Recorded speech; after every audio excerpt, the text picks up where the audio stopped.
Hi hello నేను మీ journalist Prashanth. Welcome to our channel. మన ముందు ఒక స్పెషల్ గెస్ట్ ఉన్నారు. ప్రస్తుత తెలంగాణ పుట్టమధు గారు, బీఆర్ఎస్ నేత, అదేవిధంగా మాజీ ఎమ్మెల్యే.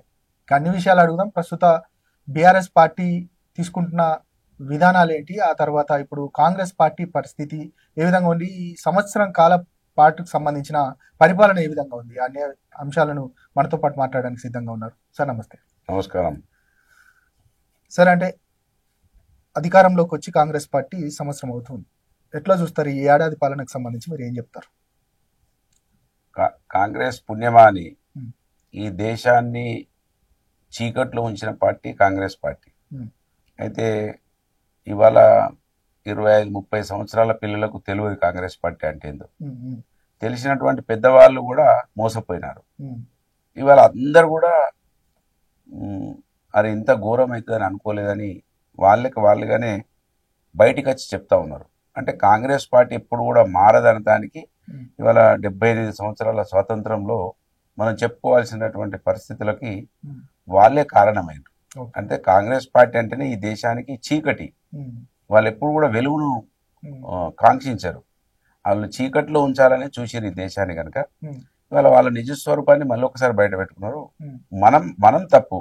ఉమ్, రేవంత్ రెడ్డి గారు ముఖ్యమంత్రి అవ్వకన్నా ముందు ఉమ్, ప్రజలు మోసపోవడానికి సిద్ధంగా ఉంటే మనం మోసం చేయకపోతే తప్పు అవుతుంది కదా. ఉమ్, కనుక వాళ్ళు మోసపోవాలని సిద్ధంగా ఉన్నప్పుడు మనం మోసం చేయాలన్నాడు. అది చూపిస్తా ఉన్నాడు ఇవాళ. ఉమ్, ఆయన ప్రతిపక్షంలో నేను అనుకుంటే ఇంకా అప్పుడు కాంగ్రెస్ లో కూడా లేడు, ఆయన టీడీపీలో ఉన్నప్పుడు అన్నట్టున్నాడు. ఉమ్, అది నేను చూపిస్తా ఉన్నాడు. ఉమ్, మనం ఆలోచించుకోవాలి. ఇప్పుడు మంచిగా ముందటికి వెళ్తున్నటువంటి రాష్ట్రం ఉమ్, వచ్చినటువంటి తక్కువ సమయంలో ఉమ్, 9 సంవత్సరాలలో బీఆర్ఎస్ పార్టీ పాలనలో కేసీఆర్ గారి నాయకత్వంలో ఉమ్, గొప్పగా ముందుకెళ్ళింది అన్ని రంగాలలో.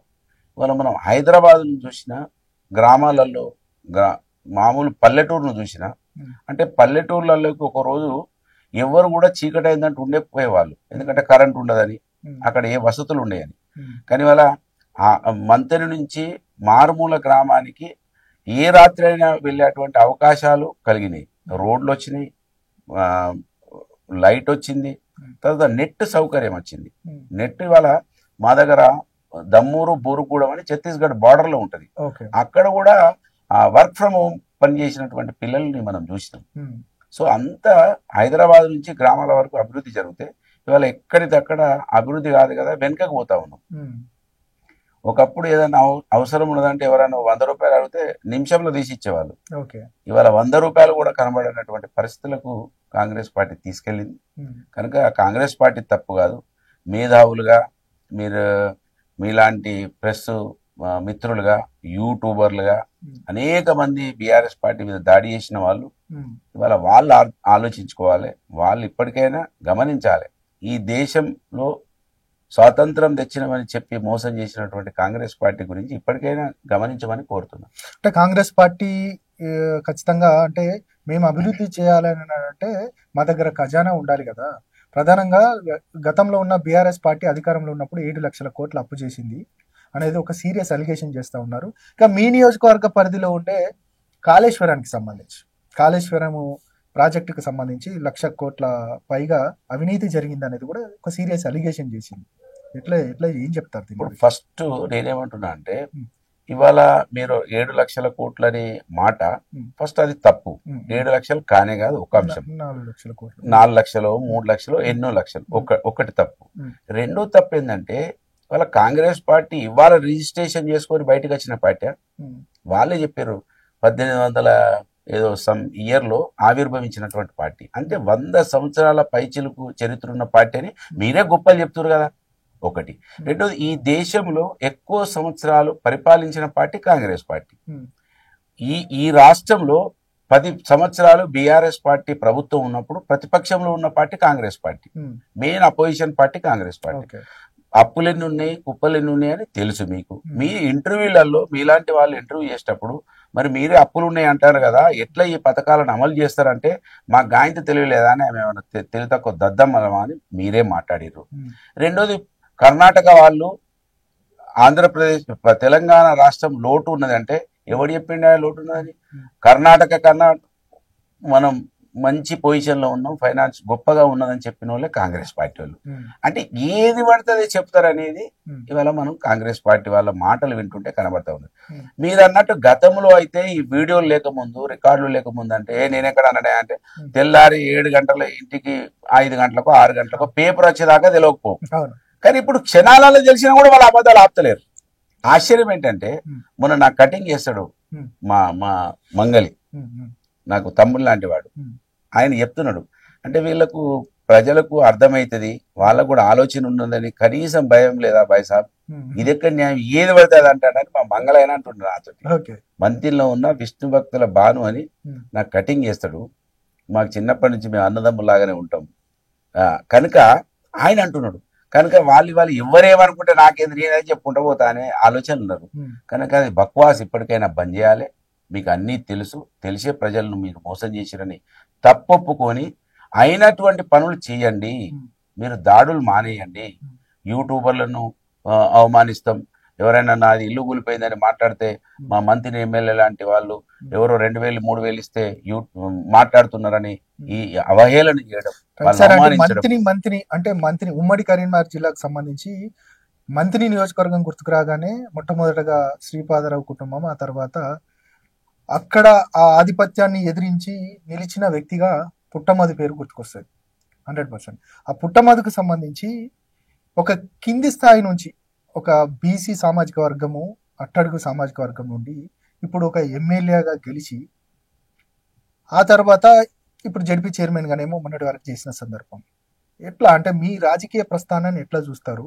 అదేవిధంగా అక్కడ జరుగుతున్న అభివృద్ధికి సంబంధించి మీరు ఏం చెప్తారు?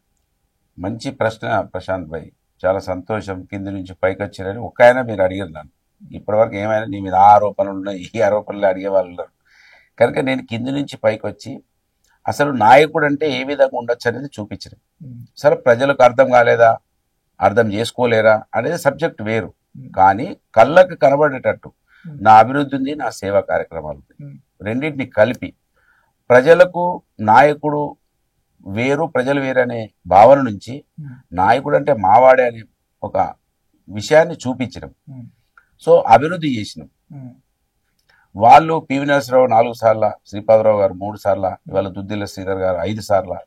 వాళ్ళు ఆ రికార్డులు బద్దలు కొడుతున్నారు. కానీ అభివృద్ధిలో నా రికార్డు బద్దలు ఇప్పటి వరకు కొట్టలేదు, సేవలో నా రికార్డును బద్దలు ఇప్పటి వరకు కొట్టలేదు, ప్రేమలో నా రికార్డు బద్దలు. ఎందుకంటే ప్రేమ ఎట్లా అంటే, సేవ ఎట్లా అంటే, హైదరాబాద్లో నాకున్న ఇల్లు ప్రజల కోసం ఉన్నది తప్ప నా కుటుంబం కోసం లేదు. ఎవరికైనా ఆపద వస్తే అంబులెన్సులు హైదరాబాద్ తీసుకొచ్చి వైద్యం చేసి తీసుకుపోయి ఇళ్లలో దించినాయి తప్ప మా కుటుంబం కోసం లేవు. సో ఈ విధంగా సేవ చేసినాం, ఆ సమాజాన్ని ప్రేమించడం, మా కుటుంబంగా భావించడం, ఇవన్నీ చేసినాం. వాళ్ళు రికార్డులు సృష్టిస్తున్నారు గెలుపులో, నేను రికార్డు సృష్టించిన సేవలో, అభివృద్ధిలో. అభివృద్ధి అంటే ఎట్లా అంటే, ఏ గ్రామానికి వాళ్ళ మంత్రి నియోజకవర్గంలో రోడ్డు లేనటువంటి గ్రామం లేకుండా చేసిన చరిత్రను సృష్టించిన నేను. అంటే ప్రతి గ్రామానికి కనెక్టివిటీ కలిపిన తర్వాత విద్య కోసం ఆలోచించిన. పిల్లల స్కూళ్ళల్లో, కాలేజీలలో వసతులు ఉండయి, బెంచులు చక్కగా ఉండయి. ఆ రోజు ఉన్నటువంటి మంత్రి కడియం శ్రీయర్ గారు, మీరు 1 కోటి రూపాయలు మీ ఎమ్మెల్యే నిధుల నుంచి ఇస్తే మీకు 3 కోట్లు ఇస్తా అంటే 1 కోటి రూపాయలు నా ఎమ్మెల్యే నిధులు ఇచ్చి బెంచీలు కుర్చీలు వేపించినాం. అంగన్వాడీ కేంద్రాలలో పిల్లల గురించి ఎవరు ఆలోచించరు, మీరు ఆశ్చర్యపోతారు.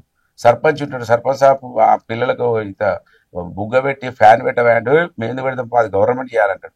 గవర్నమెంటే నువ్వే నాయన. ఆ పిల్లలు ఉండేది కూడా నీ ఓటర్లకు సంబంధించినటువంటి వాళ్ళ బిడ్డలే ఉంటున్నారు అంటే పట్టించుకోకపోయేది సర్పంచ్. నేను సిఎస్ఆర్ నిధులు, సింగరేణి నిధుల నుంచి అంగన్వాడీ కేంద్రాలలో మంచి బెంచీలు, కుర్చీలు, సోలార్ పెట్టి ఫ్యాన్ పెట్టించిన ఆ పిల్లలకు. ఈ విధంగా ఆలోచించినాం. అంబులెన్సులు పెట్టినాం, వైద్యం హాస్పిటల్, మంత్రిని సివిల్ హాస్పిటల్లో, మహదేపూర్ సివిల్ హాస్పిటల్లో అంబులెన్స్ సౌకర్యాలు కల్పించినాం. సో ఈ విధంగా ఇటు సేవ చేసినాం, ఇటు అభివృద్ధి చేసినాం. మా వర్గాలు ఏ విధంగా పైకి రావాలి, ఆ ఆకలి ఏ విధంగా తీర్చాలని అనునిత్యం ఆలోచించినాం. మంత్రిలో మాతా శిశు కేంద్రం, ఆ రోజునటువంటి మంత్రి లక్ష్మారెడ్డి గారిని విజ్ఞప్తి చేస్తే ఆయన ఒక మాతా శిశు కేంద్రం ఇస్తే దాన్ని తక్షణమే అమలులోకి వచ్చే విధంగా లాంటి ఇలాంటి ఒక దొడ్డి కొమరాల ఇలాంటి పోరాట యోధులను మనం స్మరించుకుంటే ఈ పెద్ద లెక్కకు రావు. కనుక నేను వాళ్ళను స్ఫూర్తిగా ఈ మంత్రి నియోజకవర్గంలో వాళ్ళ విగ్రహాల ద్వారా ఈ సమాజానికి తెప్పే ప్రయత్నం చేస్తున్నారు. విగ్రహాల విషయానికి వచ్చేసరికి ఒక విమర్శ కూడా మీ పైన ఉంది. అక్కడ శ్రీపాదరావు యొక్క విగ్రహం పెడతా ఉంటే మీరు ఇక్కడ బీపీ మండల్ విగ్రహాన్ని ఆవిష్కరించారు అనేది కూడా ఒక అది ఉంది. అంటే దానికి పోటా పోటీయా? మంచిదే కదా. ఒకవేళ మీరు దీన్ని కూడా అట్లా అనుకున్నా కూడా నేను దాన్ని వ్యతిరేకిస్తలేను. మీ మీ ఆలోచన కూడా కరెక్టే అని. ఎందుకంటే శ్రీపాదరావు విగ్రహాలు ఎందుకు పెట్టాలి అసలు? అది దుద్దిల శ్రీధర్ చెప్పాలి. ఎందుకు పెట్టాలి శ్రీపాదరావు విగ్రహాలు? ఏం చేసిండని ఆయన? ఏం చేసినా ప్రజలు ఓట్లేస్తేనే చేసిండు. చేసుడు కూడా ఏం చేయలే. ఒక చెరువు పోయలే శ్రీపాదరావు, ఒక చెరువు పోయలే, ఒక ప్రాజెక్ట్ కట్టి, ఒక ఫ్యాక్టరీ పెట్టియలే, ఒక్క 100 మందికి ఉద్యోగాలు పెట్టియలేదు. రెండోది పివి నరసింహరావు 2 బ్రిడ్జిల తర్వాత శ్రీపాదరావు కాదు దుద్దిల శ్రీధర్ ఒక్క బ్రిడ్జి కట్టలే. వీళ్ళతో పనిచేసిన వాళ్ళు, శ్రీపాదరావు గారితో పనిచేసిన వాళ్ళు పైన రత్నాకర్ రావు కావచ్చు, విద్యాసాగర్ రావు గారు బీజేపీ కావచ్చు, జీవన్ రెడ్డి గారు కావచ్చు, ఇటు దామోదర్ రెడ్డి కావచ్చు, సుద్దాల్ దేవ్ కావచ్చు, మానేరు మీద గోదావరి మీద వాళ్ళు వంతెనలు కట్టారు. శ్రీపాదరావు ఒక వంతెన కట్టలే, దుద్దిల శ్రీధర్ ఒక వంతెన కట్టలే. సుద్దాల దేవ్ కూడా కట్టిండు ఒక బ్రిడ్జ్ మానేరు మీద. మరి దామోదర్ రెడ్డి కట్టిండు, అటు జీవన్ రెడ్డి, రత్నాకర్ రావు, విద్యాసాగర్ రావు వాళ్ళు కట్టిండు గోదావరి మీద. ఒక బ్రిడ్జ్ కూడా కట్టలే. అసలు ఎందుకు పెట్టాలి ఆయన విగ్రహాన్ని? ఏమిటి కోసం పెట్టాలి? ఇగో విగ్రహాలు పెట్టాల్సింది బాబాసాహెబ్ బిఆర్ అంబేద్కర్ గారి, మహాత్మా జ్యోతిబా పూలే గారిది, మీరన్న బీపీ మండల్ గారి. ఆయన మా ఊరు కాదు, మా ప్రాంతం కాదు. మరి నేను మా నాయనదో మా అవ్వదో పెడతలేను కదా. మా అవ్వ పేరు మీద నేను సేవలు చేస్తా, పుట్టలింగమ్మ చారిటబుల్ ట్రస్ట్ పేరు మీద. కానీ ఆమె విగ్రహాలు పెడతలేను కదా నేను. సో ఇది కూడా చర్చ జరగాలి. ఆయన విగ్రహం ఫోర్సబుల్ పెట్టిస్తుడు. మా నాన్న విగ్రహం పెడితేనే వానికి ఏదైనా పదవి ఇస్తాడు. మా నాయన శ్రీపాదరావు అమరయ్య అంటేనే ఏదైనా ఉద్యోగం వస్తుంది, లేకపోతే ఏది రాదు. నేను మా నాయన మా అవ్వ గురించి చెప్పకూడదు. నాయన వాళ్ళేదో నన్ను కానీ నాకు అన్నం పెట్టిరు కావచ్చు, కానీ ఈ సమాజంలో వాళ్ళది నా ద్వారా ఉండొచ్చు, కానీ వాళ్ళది ప్రత్యక్షంగా లేదు. కనుక శ్రీపాదరావు ఏం ఉందని పెట్టాలి? మంచి ప్రశ్న వేసిరు మీరు. శ్రీపాదరావు కనబడద్దని కూడా పెట్టినా అని కూడా తప్పేం లేదు. మహనీయులు కనబడాలి. ఆయన ఎమ్మెల్యే అయిందన్నా, శ్రీపాదరావు ఎమ్మెల్యే అయిందన్నా, వాళ్ళ కుటుంబంలో ఆడవాళ్ళు ఉన్నారన్నా మా సావిత్రిబాయి పూలే కారణం. సావిత్రిబాయి పూలే రాకముందు బ్రాహ్మణులు ఆడవాళ్ళకు కూడా చదువులు లేవు. నిజమే కదా అది. ఇంకొకటి సార్, అంటే ఆరోపణలు అంటే దాన్ని మీకు ఏ విధంగా అనాలి, కానీ వివాదం అనేది మీ చుట్టూ తిరుగుతుందో వివాదాల చుట్టూ మీరు తిరుగుతున్నారో నాకైతే అర్థం కావట్లేదు. కానీ మీ పైన 900 కోట్ల రూపాయల విమర్శ ఉంది. అంటే 900 కోట్లు సంపాదించారట, నిజమేనా? అవి ఎక్కడనే చూపించండి. ఇప్పటి వరకు ఇప్పుడు దాదాపు ఎన్ని ఏళ్ళు అయింది? 11 ఏళ్ళు అయింది. 11 కాదు 10 ఏళ్ళు అవుతుంది కావచ్చు. ఎవరు చూపించమంటే ఇప్పటివరకు చూపించారు. అవి ఉంటే ప్రజలకే వస్తా అని చెప్పిన. మళ్ళీ ఇప్పుడు 10 ఏళ్ల తర్వాత మీరు ఆ ప్రశ్న ఇచ్చారు. ఇవాళ ఆరోపణ చేయించిన వాళ్ళే మంత్రిగా ఉన్నారు. శ్రీకాంత్ అక్కడ జూబ్లీహిల్స్ లో ఇల్లు ఉన్నదన్నారు, ప్లాట్ ఉన్నదన్నారు. మంత్రులు ఇసుక లారీలని నాయా అన్నారు. ఇసుక లారీలు ఇంకా డబల్ అయి నడుస్తున్నాయి. ఈ ప్లాట్లు దొరకలే, ఎరుగుతా ఉన్నా. నేను కూడా తిరుగుతాను, చూపించారు మీరు అన్నారు. అదే కాదు, గతంలో అంటే ప్రతిపక్షంలో ఉన్న కాంగ్రెస్ లో ఉన్నప్పుడు శ్రీధర్ బాబు కూడా మీ పైన వచ్చిన ఆరోపణలకు సంబంధించి మేము నెక్స్ట్ వచ్చేది కాంగ్రెస్ పార్టీ అధికారంలోకి వచ్చిన తర్వాత ఖచ్చితంగా మేము దానిపైన విచారణ చేస్తాము, 100% దోషి అయిన మిమ్మల్ని ఖచ్చితంగా అడ్జేస్తాము అనేది ఒక ఆరోపణ చేసింది. దోషిగా ఆయన ముందు డిక్లేర్ చేసి ఇప్పుడు అదే పనిలో ఉన్నాడు. ఆయన చేతికి మట్టి అంటకుంటే ఏదైనా చేస్తాడు. ఆయన అందుకే ఐస్ గడ్డతో చంపుతాడు అని చెప్పిన. మనమేమో అరే తొరే అని సపరేట్ కూకుంటాం. ఆయన ఎక్కడ కనబడు ఐస్ గడ్డ తోటి చంపేస్తాడు. ఐస్ గడ్డతో చంపినాక ప్రూఫ్ ఉండదు కదా. అదే పనిలో ఉన్నాడు. ఇప్పుడు ఏ విధంగానైనా ఈయన లోపల వేయాలి, ఏదో ఒక బురద చల్లాలి, అలా ఇన్వాల్వ్ చేయాలి. చేస్తే తప్ప నేను ఇక తట్టుకోలేదు. ఈసారి ఏం లేవుగా, ఇక 900 కోట్లు అయిపోయా, మటర్లు అయిపోయా, అన్ని అయిపోయా. ఇంకేమి చేసేది ఉంది. ఇప్పుడు అధికారంలో ఆయనే ఉండే. నేను రేపటి నుంచి అడుగుతున్నా ఏమైనా నా ఎప్పుడు తీస్తావని. ఆ ఇసుక లారీలు నా ఎప్పుడు ఆపుతావా? 900 కోట్లు ఏడవా? ఏమి తీయవా? నువ్వేమో 100 కోట్లు పట్టుకొని వచ్చి గెలితివి. 900 ఒకసారి ఒకవేళ సంపాదించుకుని ఉన్నాయి, మళ్ళీసారి గెలవడానికి 500 నల్లవి పెడతా కదా. మళ్ళీ గెలితే మళ్ళీ 900 సంపాదించాను. కనుక ఈ ఏమి లేవు కనుక ఇదేదో పనిలే. ఇప్పుడు మళ్ళీ ఏదన్నా ఒక దాంట్లో బురదే చల్లి ఒక దాంట్లో ఇరికిచ్చి నన్ను ప్రజలలో దోషిగా చూపించాలనే ప్రయత్నంలో ఉన్నాడు. అది మా అవ్వ నన్ను కాపాడుతుందని అనుకుంటున్నా. నేను మొక్కేది పొద్దున ఎవరికి మొక్కుతా అంటే మా తల్లికి. మా అవ్వ నేను చిన్నప్పుడే చూడకముందు చనిపోయింది కనుక ఆమె గురించి మా వాడలో చెప్పంగా విన్నా. మీ అవ్వ ఇంటికి వచ్చిన వాళ్ళకు అంబలి పోసేది గంజి పోసేది అని చెప్పంగా విన్నా కనుక ఉమ్, సో ఆమెని అనుసరించి నేను సేవా కార్యక్రమాలు చేస్తుంటా కనుక ఆమెను నమ్ముకొని ఉన్నా, ఆమెను నన్ను కాపాడుతుందని అనుకుంటున్నా.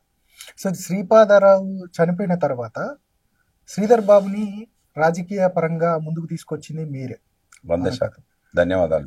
ఇక అట్లాంటి సిచ్యువేషన్ లో అసలు ఆ కుటుంబానికి సంబంధించి మీరు అత్యంత సన్నిహితంగా ఉన్నారు. అప్పుడు ఎట్లా ఉంటుంది శ్రీధర్ బాబు యొక్క వ్యక్తిత్వం ఎట్లా ఉంటుంది ఆ కుటుంబానికి సంబంధించిన? ఆయన యూజ్ అండ్ త్రో ఉమ్, అనేక విషయాలని ఇంత పెద్ద లెంత్ చెప్పలేను నేను. ఉమ్, ఉమ్, వాడుకొని వదిలేస్తూ ఉంటాడు, ఉమ్, చాలా తెలివిగా వాడుతూ ఉంటాడు. ఉమ్, మీకు అర్థం కూడా కాదు. ఉమ్, మీ మొత్తం రోడ్డు మీద పడదాకా ఆయన ఎప్పటి తిరిగిన వాళ్ళు చాలా మంది రోడ్డు మీద పడిపోయిన వాళ్ళు కూడా ఉన్నారు. ఉమ్, కాకపోతే అదేందో మత్తులో తిరుగుతూ ఉంటారు. ఉమ్, ఏం చేయడు, ఎవరికి ఏం చేయడు, ఉమ్, అస్సలు ఒక్కరికి కూడా సాయం చేయడు. ఉమ్, ఆయన చూసి మురిచిపోతూ ఉంటాడు.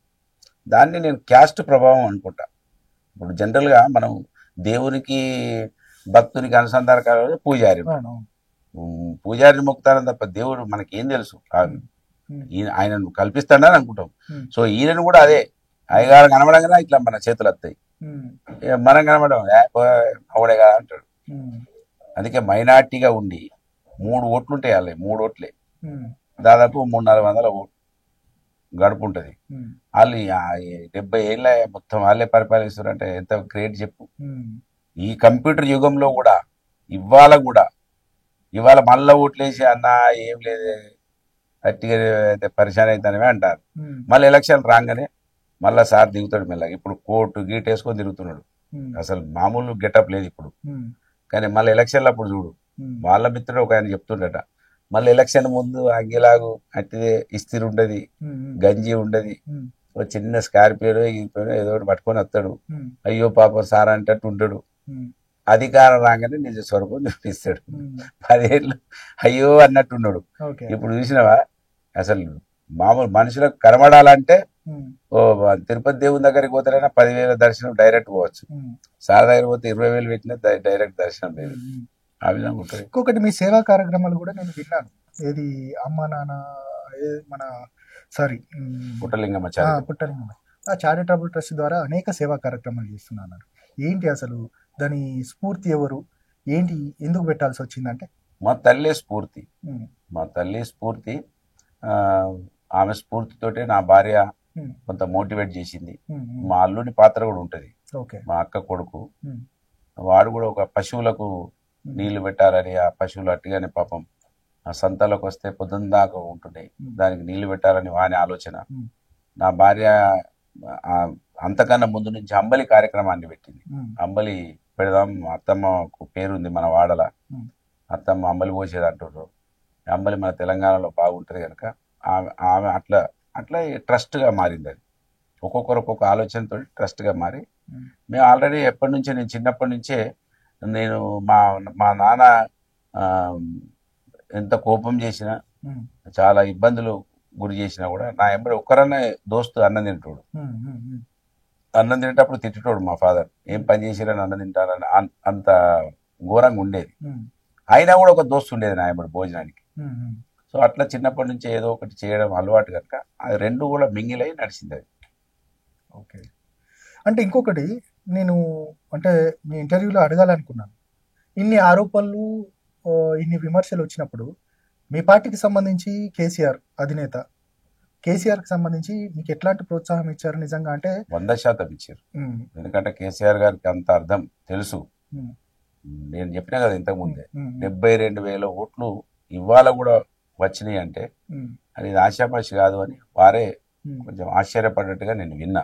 ఉమ్, అంటే మీరు నా 2 సార్లు ఓటంలో కూడా 2018, 2023కి వస్తే ఉమ్, మా బెల్ట్ అంతా కాంగ్రెసే గెలిచింది. ఉమ్, ధర్మపురి కాడ కొప్పులేశ్వర్ గారు స్వల్ప మెజార్టీతో గెలిచారు, 300-400 గెలిచారు. ఉమ్, సో రామగుండం, మంతిని అంత ఖమ్మం దాకా ఓడిపోయింది. ఉమ్, ఆ రోజు కాంగ్రెస్ హవా నడిచింది మా బెల్ట్ అంతా, ఉమ్, మొన్న కూడా కాంగ్రెస్ గాడుపు నడిచింది. ఉమ్, సో రెండు ప్రభావం పడి నేను ఓడిపోతా ఉన్నా. ఉమ్.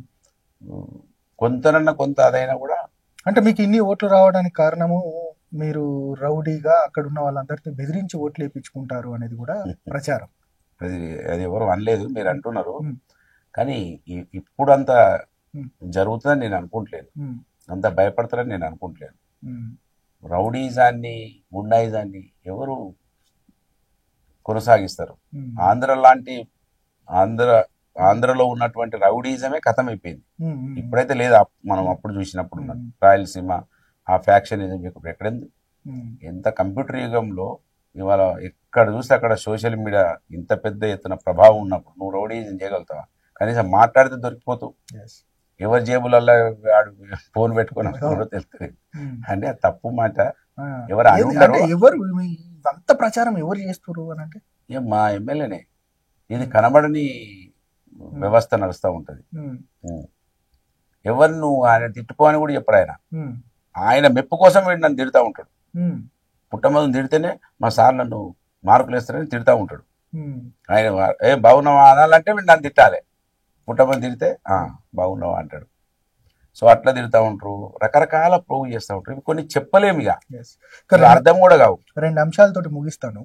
ప్రధానంగా కల్లోలిత ప్రాంతం మంతిని అనగానే ఆ, అక్కడ గతంలో మనం చూసాం ఎన్నో పోరాటాలు జరిగాయి. ఇంకా అక్కడ నుంచి పెద్ద ఎత్తున మావోయిస్టు సంబంధించిన వ్యక్తులు కూడా చాలా మంది దళాలలోకి వెళ్ళిన సందర్భం, అక్కడ జరిగిన పరిణామాలు, ఆ కల్లోలిత ప్రాంతానికి సంబంధించి ఇప్పుడు ఒక దేశవ్యాప్తంగా ఒక ఎట్లాంటి పరిస్థితులు అని అంటే ఒక రెడ్ అలర్ట్ పరిస్థితులు అంటే మావోయిస్టుల పైన ఉక్కుపాదమే మోపిస్తుంది కేంద్ర ప్రభుత్వం. 2026 కల్లా పూర్తిగా మావోయిజాన్నే అంతం చేయాలనేది కూడా కేంద్ర ప్రభుత్వం చెప్తా ఉంది. అమిత్ షా కూడా చెప్తా ఉన్నారు.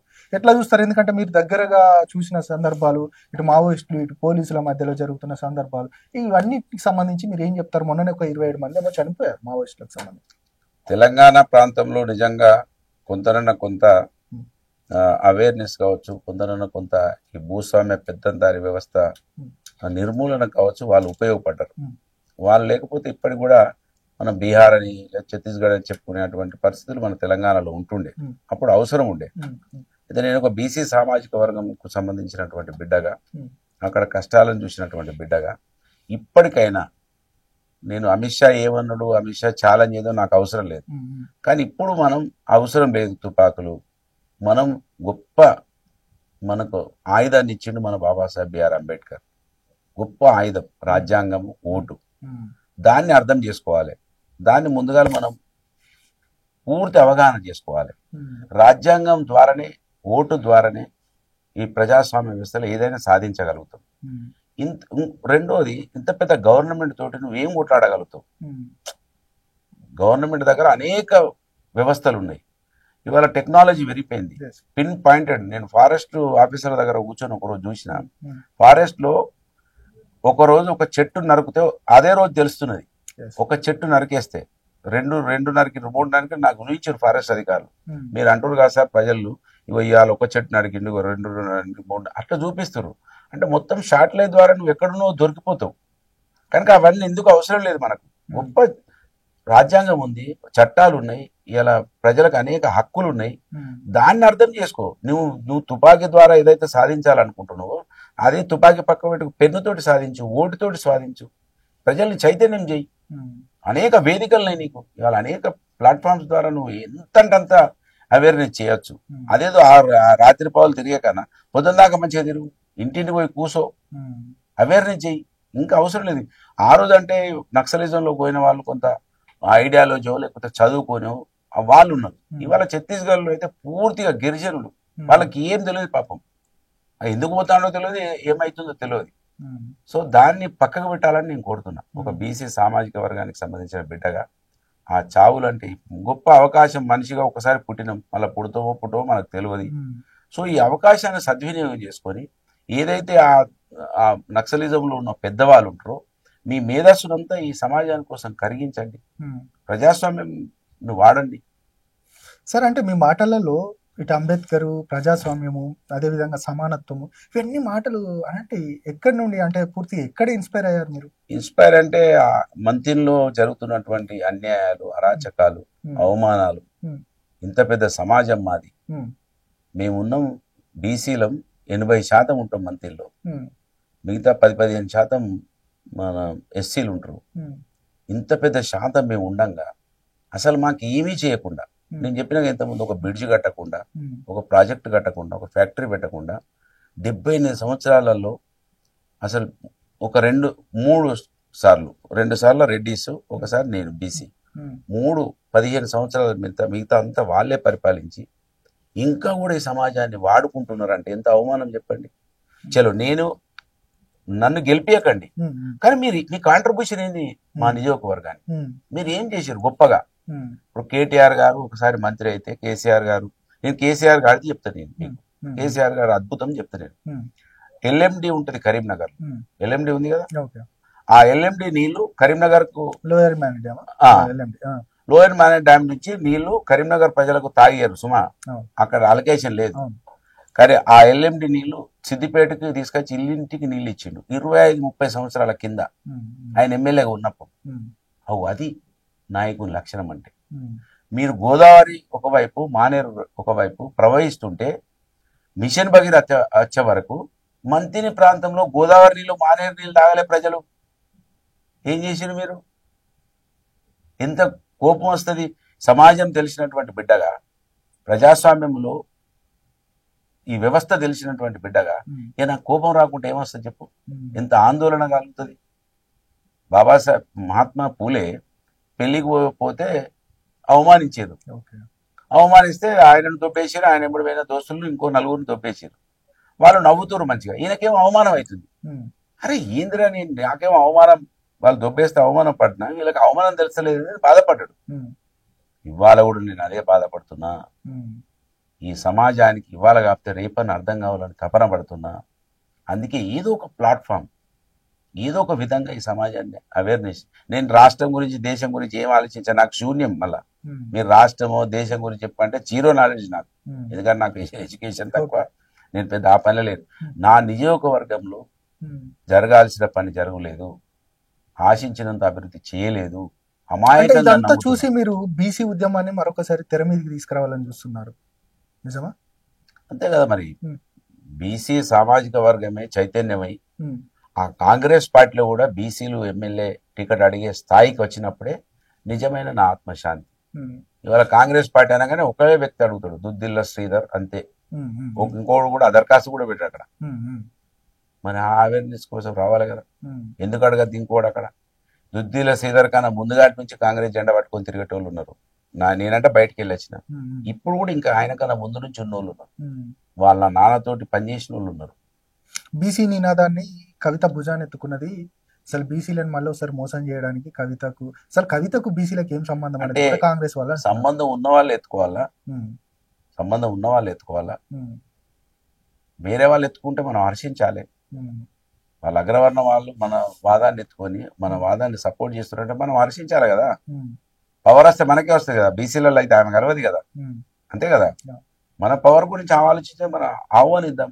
ఎప్పుడు వచ్చిందా, ఇప్పుడు ఎందుకు ఎత్తుకున్నదా అనేది పక్కకు పెడితే ఆమె వచ్చిన దానికి ఆహ్వానిస్తాం, ఆమెను ముందు పెడదాం. కుర్చీ అయితే మనమే కూర్చుంటాం, ఆమె అయితే కూర్చోదు కదా. కనుక ఆ కుర్చీ కోసం ఆమె ప్రయత్నం చేసినప్పుడు మనం స్వాగతిద్దాం. ఆమె బీసీ వాదాన్ని వాళ్ళ రాజకీయ పార్టీలు ఎత్తుకోవడం అనేది హర్షించదగ్గ విషయం. ఒకరోజు కుల సంఘాలే పనిచేసేది, బీసీ సంఘాలు కొంతమంది పనిచేసేవాళ్ళు. వాళ్ళు అన్ని రాజకీయ పార్టీలు మాట్లాడుతున్నాయి, సంతోషం. 78 సంవత్సరాలకైనా ఆలోచిస్తున్నారంటే సో దాన్ని మనం ఆహ్వానించాలి. దాని మీద వేరే నెగిటివ్ ఆలోచించదు. రేపు ఎవరన్నా రాని, ఇంకెవరన్నా వేరే వాళ్ళు కూడా రాని, వాళ్ళని కూడా మనం ఆహ్వానించాలి, తప్పేం లేదు. చివరగా చెప్పండి, అంటే పుట్టమది యొక్క భవిష్యత్ కార్యాచరణ ఎట్లా ఉండబోతుంది, ఇటు పార్టీలో కావచ్చు, ఇటు మంత్రి నియోజకవర్గంలో కావచ్చు? నేను నా భవిష్యత్తు గురించి ఏం ఆలోచించే, ఎప్పుడు మంత్రిని ప్రజల ఆకలి గురించి ఆలోచిస్తా. వాళ్ళకు ఒక్క నిమిషం కూడా సమయం వృధా చేయకుండా వాళ్ళకి సేవ చేయాలని ఆలోచిస్తా. అధికారంలో ఉన్నప్పుడు 24/7. ఆశ్చర్యం ఏంటంటే, సంతోషం ఏంటంటే, నా భార్య కూడా నాలాగానే పనిచేస్తూ ఉంటుంది. ఆమె కూడా ఎప్పటికీ ఫీల్డ్లో ఉంటుంది. సో ఆమె నేను ఇప్పుడు ప్రతిపక్షంలో కూడా ఈ అధికార పాలక పక్షాన్ని ఎప్పటికప్పుడు అప్రమత్తం చేస్తూ నా ప్రజలకు ఏదో ఒక రూపంలో వీళ్ళతో పని చేయించే కార్యక్రమం. ఆ పనులు ఉంటే తప్ప మళ్ళీ భవిష్యత్తు ఏంది ఏమవుతుంది అవన్నీ అవసరం లేదు. ఇప్పుడు మనం చిన్న వాళ్ళము, అయినమే చాలా ఎక్కువ. అదే ఎక్కువైందంటే ఇంకేదో కావాలని ఆశించడం చాలా తప్పు. అంటే మీరు అన్నారు, అంటే బీసీలకు అధికారం రావద్దా, లేకపోతే బీసీలకి ఇక్కడ నుండి ఇక్కడ ఈ స్థాయి దాకా వచ్చినా అని చిన్నగా అని అనుకోవడమే మిస్టేక్ కదా. అంటే మనం పుట్టిన సామాజిక వర్గము, మనం ఇప్పుడు సమాజంలో చిన్నగా కావచ్చు, కానీ మన ఆత్మస్థైర్యం మాత్రం చాలా గొప్పగా ఉండాలి కదా అసలు అయిననే అందుకే గొప్ప ఉండే మనం ఈ స్థాయికి వచ్చినాం కదా. ఉమ్, ఉమ్, ఒకప్పుడు చిన్నగా ఉన్నటువంటి పరిసర ప్రాంతాలు ఉండే అని అంటున్నా నేను. ఉమ్, ఉమ్, మన సంకల్పము ఆ పెద్దగా ఉంది కనుక అయినాం కదా. ఉమ్. ఇంకా కావాలని అంటే బాధపడద్దు అంటున్నా నేను. Yes. అంటే మీరు ఎదుర్కొన్న ఇంకా ఇప్పుడు నేను నాకు ఆ తపన లేదని అనడానికి లేదు కదా. నేను ప్రయత్నంలో ఉన్నా కదా, ఇంకా కృషి చేస్తున్నా కదా, అదే పనిలో ఉన్నా కదా. అని మీరు ఏమైనా రేపు ఇది కావాలని ఆశిస్తా అంటే నువ్వు భయపడతావు. అంటే నేను ఎందుకు అంటున్నానంటే మీరు ఎదుర్కొన్న అన్ని అవమానాలు, మీరు ఎదుర్కొన్న Thank అన్ని you. ఆరోపణలు నాకు తెలిసి ఎవరు ఎదుర్కోలేదు. ధన్యవాదాలు. వీటన్నిటికి సంబంధించి ఈ కింది నుంచి ఇక్కడ దాకా వచ్చిన వాళ్ళందరికీ ఏం చెప్తారు అసలు నిజంగా ఇట్లా ఉండాలి సొసైటీకి సంబంధించి అంటే ఏం చెప్తారు అసలు? ఏం చెప్పాలంటే సింపుల్. ఉమ్, మహాత్మా పూలే గారిని చదవాలి, బాబాసాహెబ్ అంబేద్కర్ గారిని చదవాలి. ఉమ్, నన్ను ఏం జరుగుతుందో మంతిలో చూడాలి. అంటే నిప్పు లేనిదే పొగస్తుందా అని అంటారు. ఉమ్, అసలు బూడిదలు కూడా లేనిది పొగస్తుంది నా మీద. ఉమ్, బూడిద అంటుంటే ఏదో మెరుగు అన్నం ఉంటుంది అట్లా అని అనుకుంటాం మనం. ఉమ్, ఆ బూడిది కూడా లేకుండా నా మీద పొగస్తుంది. ఇది ఆశ్చర్యం. ఇది భారతదేశంలో ఎక్కడ ఉండదు. ఉమ్, ఎందుకంటే భారతదేశంలో ఇక ఇటువంటి ఫైట్ కూడా ఎక్కడ ఉండదు అనుకుంటున్నాను నేను. ఉమ్, విచిత్రంగా జరుగుతున్నది కనుక మీరు స్టడీ చేయండి అంటున్నాను నేను. మంత్రి నియోజకవర్గాన్ని స్టడీ చేయండి. అసలు ఎందుకు జరుగుతుంది, ఉమ్, ఆయన ఎందుకు 5 సార్లు గెలిచిండు అని అంటే ఎందుకు గెలిచిండు స్టడీ చేయాలి. నేను ఎందుకు ఓడిపోతున్నా స్టడీ చేయాలి. ఉమ్, ఈ ఈ ఈ నేను ఎక్కువ పాత తీసుకోను. ఉమ్, 10 సంవత్సరాల ఉమ్, గవర్నమెంట్లో ఉన్నా నేను. అయితే ఎమ్మెల్యేగా ఉన్నా, లేకపోతే గవర్నమెంట్లో ఒక ప్రతినిధిగా ఉన్నా, జిల్లా పరిషత్ చైర్మన్గా ఉన్నా. ఉమ్, ఈ 10 సంవత్సరాలలో ఇవాళ అనేక మంది మీద, బీఆర్ఎస్ పార్టీల మీద కొన్ని ఆరోపణలు వచ్చినాయి. ఉమ్, నా మీద 1 ఎకరం భూమి ఎక్కడైనా తీసుకున్నాను, ఉమ్, ఒక రోడ్ వేయకుండా బిల్లు తీసుకున్నాను, ఒక ఇల్లు నేను నా కుటుంబానికి రాపిచ్చినాను. ఉమ్, ఏదో ఒక్కటన్నా చిన్న ఆధారం అని ఉందా ఇవాళ? ఉమ్, మీరు ఆలోచించండి. అవునా కాదా? నాయకులు ఎక్కడ తింటారు డబ్బులు? లేదా రియల్ ఎస్టేటో, మన్నో, దుబ్బో, భూములో, ఏదో అటువంటి ఏమి కూడా లేవు. ఉమ్, ఒక నిప్పు లాంటి వైట్ పేపర్ నేను. కానీ ఎవ్వరికి ఇది ఆయన ఎక్కడనే లంగా అంటాడు, ఉమ్, ఆయన ఎక్కడనే రౌడీ అంటాడు.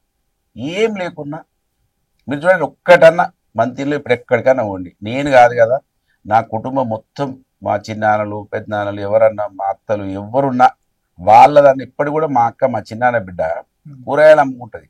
ఉమ్, మంతిని మార్కెట్లో కూరగాయలు అమ్ముకుంటుంది. మా చెన్నూరులో మా అక్క ఇప్పటికీ వ్యవసాయం చేసుకుంటుంది. ఉమ్, ఆ స్థితిలోనే ఉన్నారు. లేకపోతే ఒకసారి ఎమ్మెల్యే అయితే మొత్తం ఇట్లా విస్తరించిపోతారు ఎక్కడికక్కడ. అటువంటి పనులు ఇప్పుడు కూడా మా అల్లుళ్ళు మేమంతా కలిసి ఒకటేమో వ్యవసాయం చేసుకుంటాం. ఇప్పుడు కొత్తగా చేపల చెరువులు మొదలుపెట్టినాం.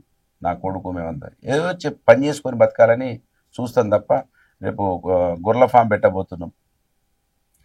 చిన్న మష్రూమ్ తయారు చేసేటువంటి అది పెడుతున్నాం. మష్రూమ్ తయారు చేస్తే అంటే ఇటువంటి ఏదో ఒకటి కష్టపడి బతకాలని చూస్తాం తప్ప, ఏదో ఒక మోసం చేసి బతకాలని చూసింది చరిత్ర లేదు. Right sir, thank you. సుదీర్ఘంగా ఇచ్చారు interview. Thank you very much. నమస్కారం. ఇది మొత్తానికి ఈరోజు ఇంటర్వ్యూ. మరొక ఇంటర్వ్యూతో మళ్ళీ కలుద్దాం. నేను మీ ప్రశాంత్.